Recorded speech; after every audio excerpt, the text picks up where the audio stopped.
আপনার আজগবি কাহিনী আর শোনার সময় নেই আমার, বুঝছেন? আমার অনেক কাজ আছে।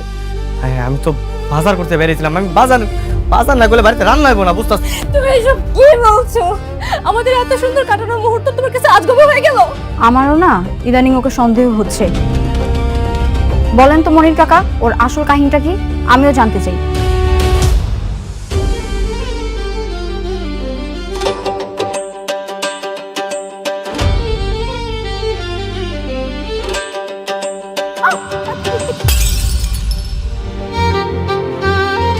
Sorry sorry sorry sorry sorry আমি আসলে দেখিনি, সরি। এই সরি মানে কিসের সরি? হ্যাঁ, আপনি দেখছেন আমি এখান থেকে যাচ্ছিলাম, দিলাম তো ধাক্কা লেগে আমার মাছের চারটা ফেলে। এখন কি হবে? তাই নাকি? মেয়েটাকে তোর অনেক ভালো লেগেছে? হ্যাঁ মা, অনেক পছন্দ হয়েছে। সরি, আমি বিয়ে করতে পারবো না।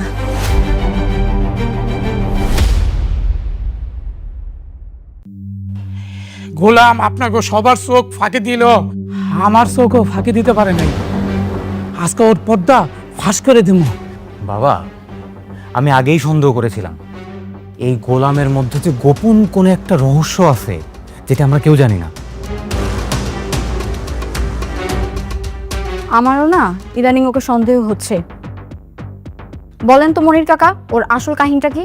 আমিও জানতে চাই।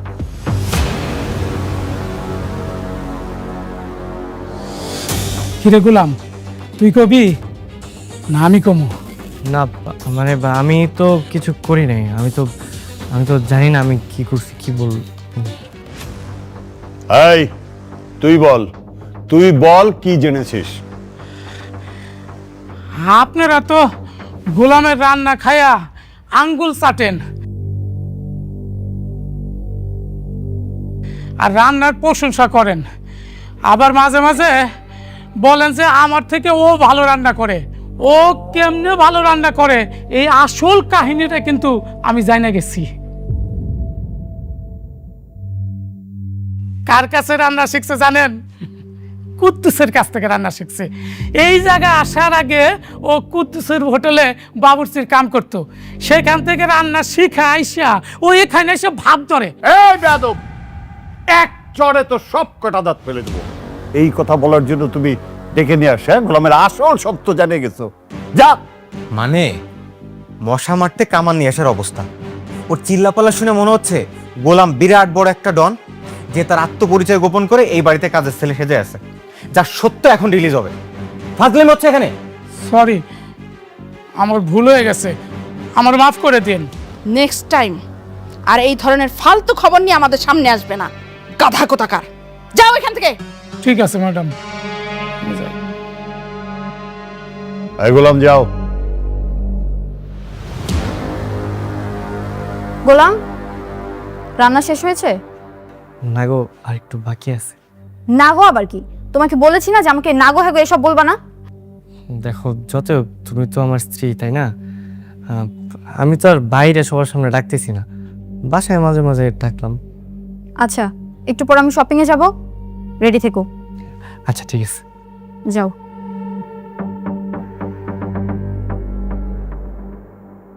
ম্যাডাম, আপনি এই শাড়িটা দেখতে পারেন, আপনার পছন্দ হবে।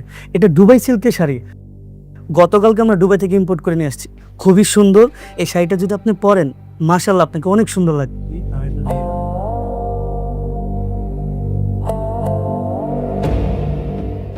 না না না না, এটা জীবনও দুবার শাড়ি বোন। হু আর ইউ? ম্যাডাম, এই লোকটাকে?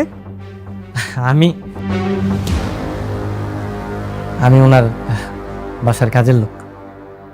কি কাজের লোক? তুই একটা কাজের লোক হয়ে এত দামি শাড়ি হাত দিছস? তুই জানোস এই শাড়ির দাম কত? হ্যাঁ, জীবনে গেছস দুবাই? দুবাই শাড়ি চিনস? আমার মনে হইলো, আমার মন করতেছে এটা জীবনও দুবার শাড়ি হবো না, এটা বড় জোর গুলিস্তানের শাড়ি হইতে পারে। কাপড়টা দেখে তো হয়েছে কেমন কেরমেরা মনে হতেছে কাপড়। তোর তো সাহস কম না?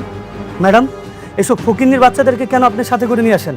হ্যাঁ, ওর জন্য তো আমার সবার মান সম্মান সব চলে যাচ্ছে। ও আমার দুবাই সিল্কের শাড়িটা বলতেছে কেরমেরা গুলিস্তানের শাড়ি। ম্যাডাম, এই লোক মিথ্যা কথা কইতেছে, এটা দুবার শাড়ি না, বুঝছেন? আর ডব মারতেছে, চলেন আমরা অন্য দোকানে যাই। কিসে? আমি ডব মারতেছি মানে? আমি ডব মারতেছি? ম্যাডাম, আপনি এখানে আরাম করে বসেন, আপনার জন্য জুসের ব্যবস্থা করতেছি। আর এই কাজের লোকের ব্যবস্থা করতেছি। এই চল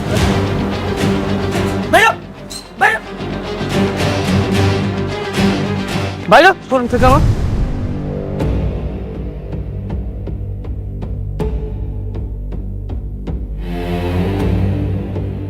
ফকিন্নির বাচ্চা, তোরে যেন আজকের পর থেকে এই শোরুমের সামনে না দেখি। তোদের মতন ফকিন্নিরে ভিতরে ঢুকতে দেওয়াই উচিত না। আপনাকে ধাক্কা দিয়ে ফেলে দিলেন কেন? ওরা ধাক্কা দিয়ে ফেলে দিছি, বেশ করছি। বেশ করেছি।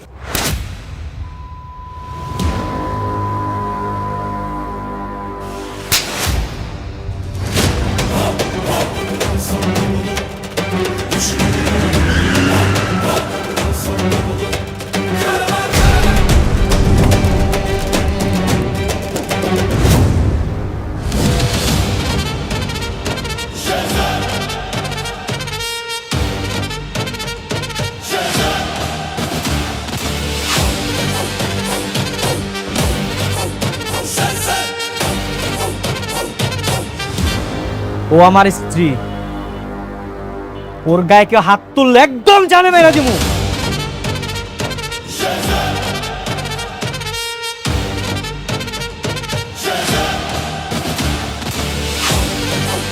চলো।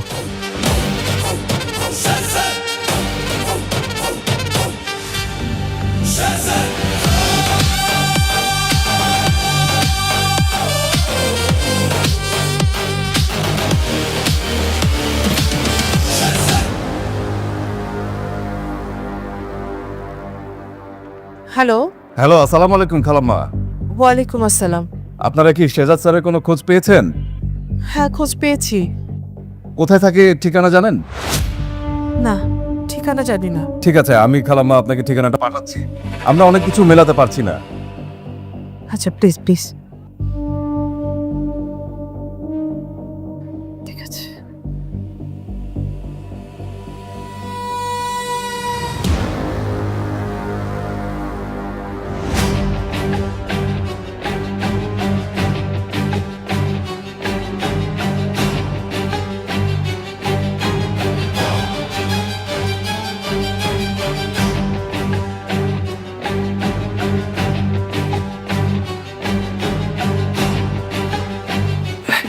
ম্যাডাম দুধটা খাই নিন। খাবো না আমি। হ্যাঁ হ্যাঁ ম্যাডাম, দুধ না খেলে তো পরে আপনার শরীর খারাপ করবো, দুর্বল হয়ে যাবেন। খেয়ে নিন ম্যাডাম, আমি যাই। গোলাম, দাঁড়াও, এখানে বসো। বসু বসো। জি জি ম্যাডাম, বলেন। আজকে তোমাকে দেখে আমি হঠাৎ অবাক হয়ে গেলাম। তুমি একটা কাজের লোক হওয়া সত্ত্বেও তোমার কোনো সমস্যা হলে এত গাড়ি, বডিগার্ড সব ছুটে চলে আসে। আর আজকে তোমার যে ভাবমূর্তি ছিল, আমি তো ভয়ই পেয়ে গিয়েছিলাম। ওই যে সেই লোকটা, ওই যে শেহাজাদ চৌধুরী নাকি কি, ওর যে লোকজন আছে ওরা ভাবছে যে আমি ওর মানে বস, আমি শেহাজাদ চৌধুরী। এই কারণে আমার বিপদ দেখে সবাই চলে আসছে। আসলে আমি তো ওই লোক না, ওরা ভুল বুঝছে। তারপরেও তুমি যাই বলো, আজকে আমি এক অন্য গোলামকে দেখেছি। ম্যানেজার আমার গায়ে হাত তোলার পর তুমি যেভাবে ছুটে এসেছিলে, মনে হচ্ছিল এটা তুমি না, অন্য কেউ। আপনি তো আমার স্ত্রী না, মানে ম্যাডাম আসলে আপনি মানে আমি আর আপনি আমরা তো স্বামী স্ত্রী, তাই না? আপনি যদি মানেন না মানেন এটা আপনার ব্যাপার, কিন্তু আপনি আমার স্ত্রী। এখন আপনার গায়ে যদি কেউ হাত তোলে আমি তো আসলে এমনি দাঁড়ায় থাকতে পারি না, তাই না? আচ্ছা ম্যাডাম, আমি যাই, রান্না করে অনেক কাজ আছে তো, আমি কাজ করি। হ্যাঁ, থাকেন।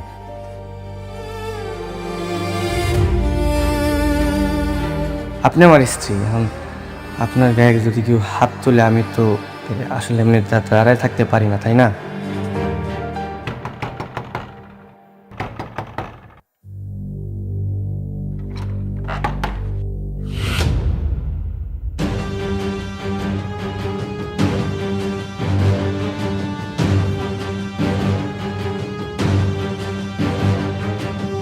হায় হায়, সর্বনাশ!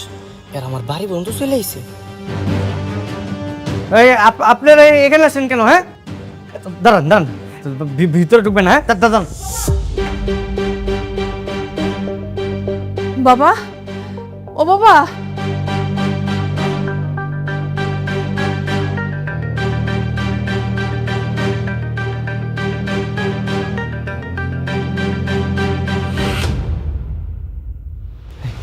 আপনাদের কি মাথায় সমস্যা আছে? হ্যাঁ, আমারে খুঁজতে খুঁজতে আমার বাসা অবধি চলে আসছেন, কি কি সমস্যা? শেহজাদ, তুমি আমাদের সাথে এমন করছো কেন? বাবা তুই কবে থেকে এ বাড়িতে আছিস? মানে এখানে কি করছিস বাবা? কি আমি এই বাড়িতে কি করতেছি মানে? আমি তো এই বাড়িতেই থাকি, এই বাড়িতে রান্না বান্না করি, তারপরে ঘর মুছি, সব কাজ আমি করি। তুই তুই সব কাজ করছিস? মানে তোর নিজের কোটি কোটি টাকার সম্পত্তি, হ্যাঁ, এগুলো ছেড়ে তুই এখানে ঘর মাছিস, থালা বাসন, রান্না বান্না। তুই কি পাগল হয়ে গেছিস বাবা? ও বাবা তুই পাগল হয়ে গেছিস, তুই কি বলতেছিস বাবা? আমি পাগল হইনি, আমি ঠিক আছি। পাগল আপনারা হয়ে গেছেন। আর আমার আমার কোটি কোটি টাকার সম্পত্তি কোথেকে আসবো? কি বলতেছেন উল্টাপাল্টা? আমি আমি এই বাড়িতে থাকি, এই বাড়ির কাজের লোক, আমি এই বাড়ির জামাই। জামাই? জামাই মানে? জামাই মানে আমি এই বাড়ির মেয়ে বিয়ে করছি।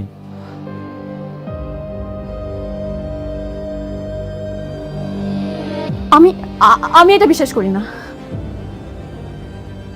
বিশ্বাস কর। আচ্ছা দাঁড়ান দাঁড়ান, এই যে আমি আর আমার বউ।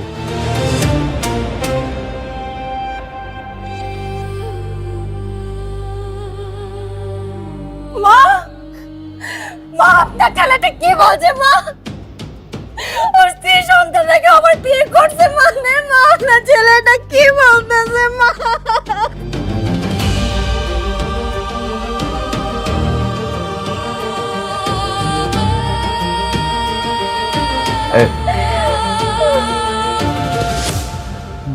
ভাইজান, আসলে হয়েছে কি, আমি চিনি না এনাদের, কি কোথেকে যেন আসছে, কি উল্টাপাল্টা বলতেছে, আবল তাবল বুঝছেন। বলে ইনি নাকি আমার মা, ইনি নাকি আমার স্ত্রী, আর ওটা নাকি আমার সন্তান।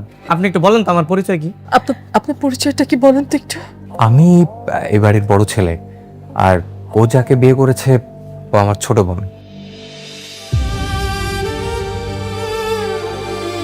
এবার বিশ্বাস হয়েছে তো আপনাকে? হ্যাঁ বিশ্বাস হয়েছে না?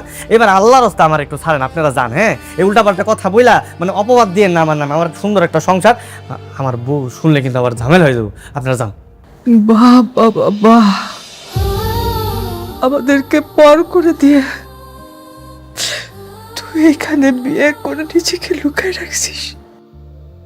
স্ত্রী, কোটি কোটি টাকার সম্পত্তি, সব কিছুর যে এই বাড়ি, এই ঘর তোর কাছে এত আপন হয়ে গেল বাবা। আমার তো ভালো লাগতেছে। এই আপনার একটা কাজ করেন, যান ওই কাগজ কলম নিয়ে আসেন, আমি সব কোটি কোটির যত সম্পত্তি আছে আমার সব আপনাকে আমি লিখে দিতেছি। আমার এগুলো কিচ্ছু চাই না, কিন্তু তারপর এরকম উল্টাপাল্টা কথা বললেন না। আপনার প্লিজ দয়া করে যান, যান, আমার সংসারটা ভাঙেন না, যান। বোমা চলো, আমাদের শেহজাদ আর আমাদের নাই। দিনের পর দিন বাবা তোর জন্য অপেক্ষা করেছি, আজকে তুই চিনতে পারছিস না আমাদেরকে? কত কষ্ট করে ঠিকানাটা খুঁজে বের করেছি শুধু তোকে বাবা বলে। আজকে তুই চিনতে পারছিস না আমাদেরকে? বোমা, কেউ যদি ঘুমায় থাকে তাকে জাগানো যায়, কিন্তু কেউ যদি জেগে থাকে তাকে জাগানো যায় না।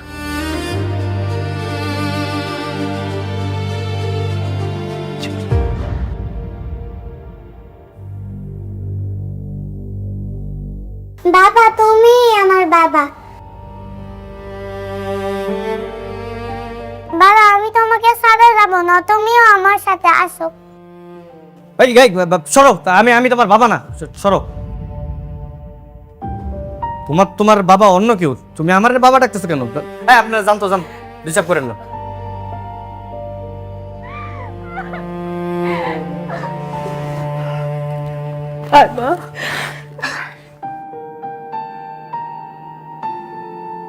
দাও না আমার ছবি।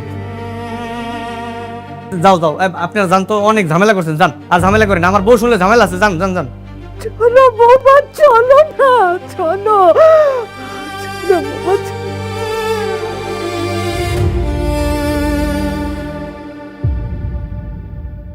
ঠিক আছে আসে বুঝি না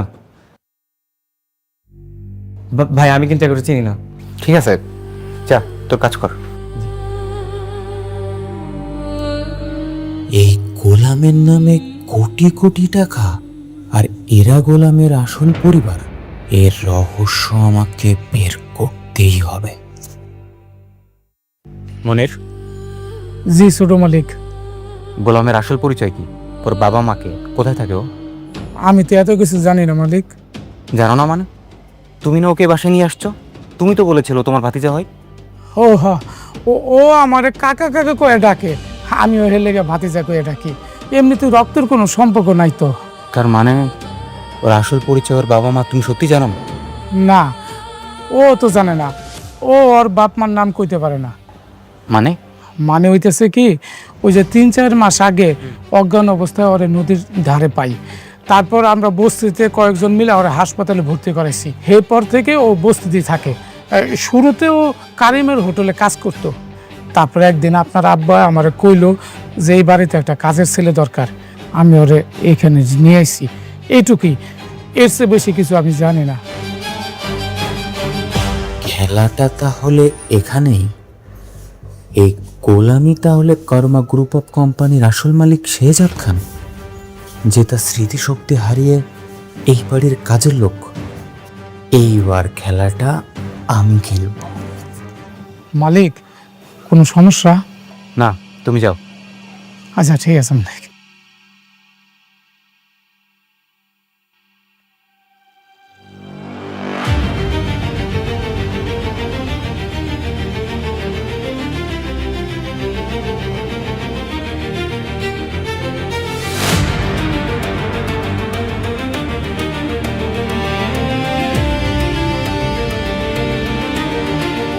আম্মু, এই দেখো তোমার আঙ্কেল তোমার জন্য কত কিছু নিয়ে আসছে।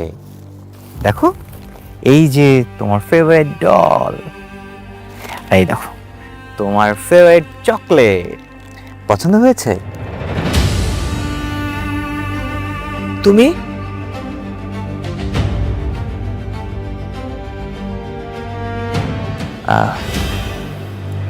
জি খালাম্মা, আমি। আসসালামু আলাইকুম। ওয়ালাইকুম আসসালাম। তুমি কি মনে করে এখানে আসছো?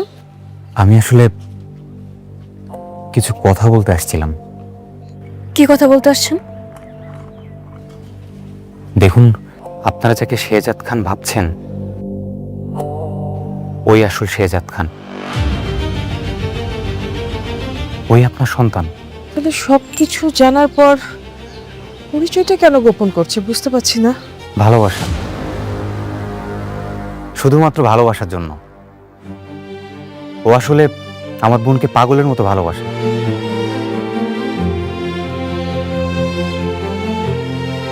কোনোভাবে আমার বোনকে বুঝতে দিতে চায় না যে ওর আগে একটা বউ ছিল, বাচ্চা ছিল। আর এই কারণে ও আগে সব স্মৃতি, সব পরিচয় অস্বীকার করছে। আর আমরা বোকার মতো ওকে আমার বোনের সাথে বিয়ে দিয়ে ওকে ঘর জামাই করে ঘরে রেখে দিয়েছি।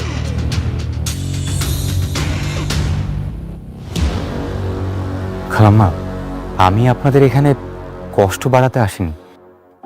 আমি আসছি এই বাচ্চাটার জন্য। আমি গতকাল ওকে দেখার পর থেকে না আমার বুকটা ভেঙে যাচ্ছে। আমি রাতে ঘুমাতে পারিনি। এরকম একটা মাসুম বাচ্চা, এরকম একটা দুধের শিশুর সাথে একটা মানুষ কিভাবে এমন করতে পারে, তাও শুধুমাত্র ভালোবাসার জন্য। শুধুমাত্র ভালোবাসার জন্য। আসলে আমার বোনকে ও বড্ড বেশি ভালোবাসে তো। আমি আজকে জানতে পারলাম ওর আসল পরিচয়টা। এরপর আমি কি করব, কাকে বলবো, আমার কি করা উচিত, আমি কিচ্ছু বুঝতে পারছি না।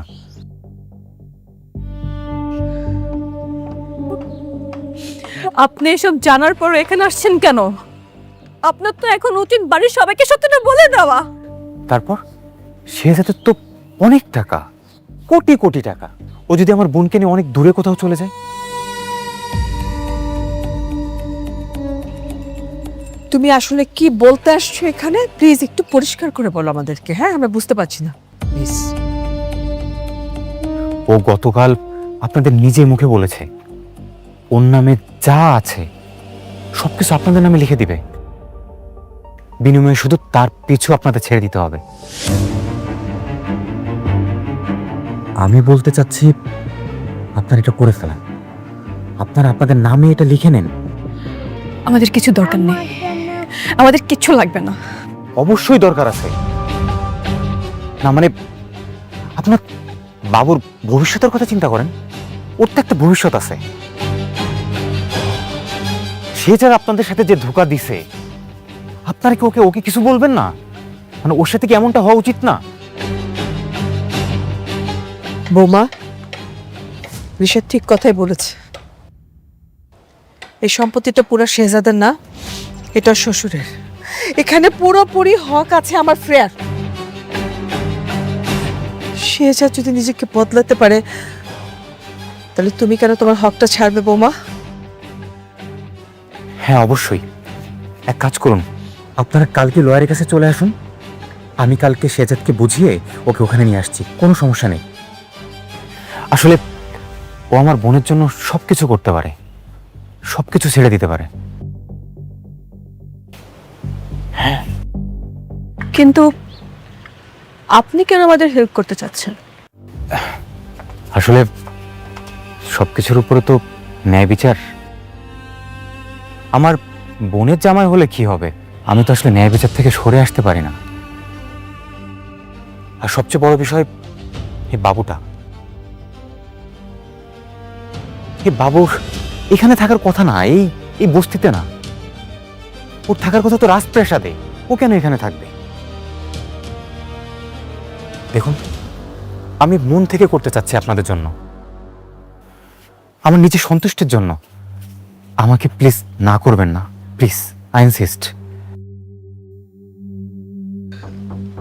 ঠিক আছে, তোমার যেটা ভালো মনে হয় তুমি সেটাই করো, আমার কিছু বলার নেই।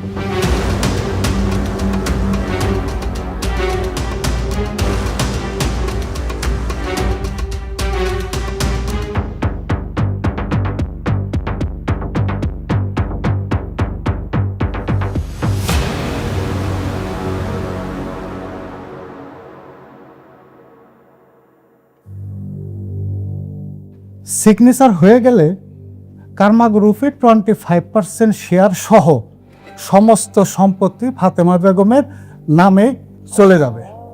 এইটা আর ফেরানো যাবে না। কোনো সমস্যা নেই, নেক। আপনি আমার একটা কাগজ দেন, আমি সাইন করে দিতেছি। কি কি লাগবে সব নিয়ে নেক, আমার একটু শান্তিতে সংসার করতে দিলেও। তুই কার সাথে শান্তিতে সংসার করবি? আমার বউয়ের সাথে সংসার করব, ঋতুর সাথে। আমি ওরে ছাড়া থাকতে পারবো না। আমার আপনারা ছাইরা দেন। তোর কি মেয়েটার জন্য একটুকু খারাপ লাগতেছে না?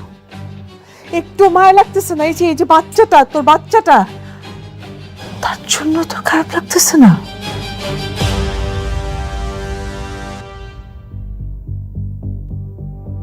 বাবা, তুমি আমাদের চিনো না?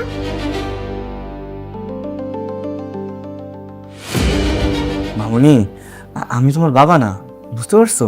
সত্যি বলতেছি, তোমার বাবা আমি না, অন্য কেউ। রিশাদ ভাই শোনেন না, আমি ওনাদের সবকিছু সাইন করে দিতেছি, ঠিক আছে? ওনারা আমার পিছনে পড়ে থাকবো না তো? আরে না না না, তোমার পিছনে কেউ আসবে না। আচ্ছা ঠিক আছে। আমার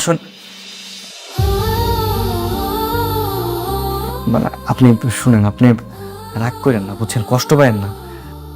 আসলে দেখেন, মানে আমি যাদেরকে চিনি না, এর জন্য তো আমার মন টানতেছে না, বুঝতেছেন না? আপনি যারে খুঁজতেছেন সে হয়তো বা অন্য কেউ, মানে বাইরে কোথাও আছে। আপনি ওনারে খুঁজেন, আমারে ছেড়ে দেন। নিজের মাকে বলছেন ছেড়ে দেন, নিজের মাকে উনি করে বলছে। প্রেম মানুষকে কতটা অন্ধ করে দিতে পারে। ঠিক আছে, ছেড়ে দিলাম, যা। আজকে থেকে তোর জন্য এক ফোঁটা চোখের পানি আমি ফেলবো না। সই কর, যা কিছু আছে নিয়ে যা, সই কর। হ্যাঁ, সই করো। আজকের পর থেকে আমরা তোমার বাধা হয়ে দাঁড়াবো না।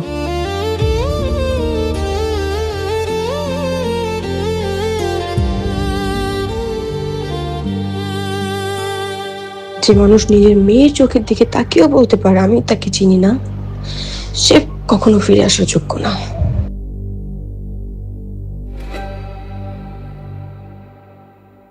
বাবা লেখো না, মা কান্না করবে।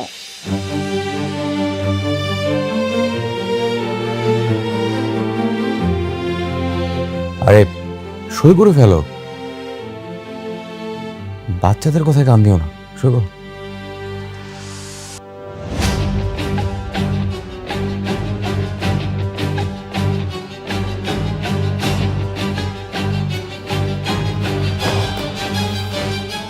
ওকে, থ্যাংক ইউ।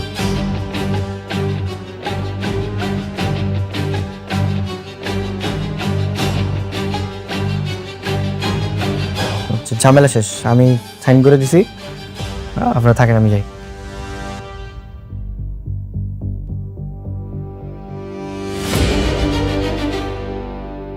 খালাম্মা, আসলে এই মুহূর্তে এই কথাটা বলা ঠিক হবে কিনা আমি জানি না, তারপর আমি একটু বলতে চাচ্ছি। দেখুন, গোলাম তো আসলে ওর পিছনে সব স্মৃতি মুছে ফেলে দিয়ে মুভ অন করছে। আপনার কি মনে হয় না যে ফাতেমার লাইফে আসলে মুভ অন করা উচিত? আফটার অল তার একটা বাচ্চা আছে, বাচ্চার তো একটা ভবিষ্যৎ আছে, আর একটা সিঙ্গেল মায়ের পক্ষে একটা বাচ্চা মানুষ করা কতটা কঠিন সেটা তো আপনি বোঝেন।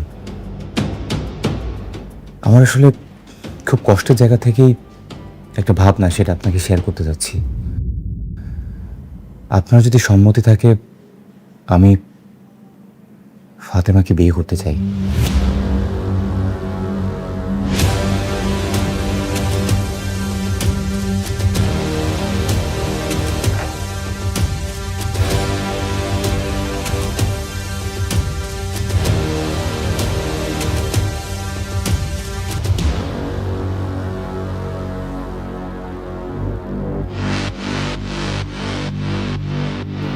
উনি এখানে কি করছেন? উনি আমার হাজবেন্ড। কেন, কি হয়েছে? আমরা অথেন্টিক সোর্স থেকে জেনেছি যে ওনার ব্যাংক অ্যাকাউন্টে 2000 কোটি টাকার অবৈধ লেনদেন হয়েছে।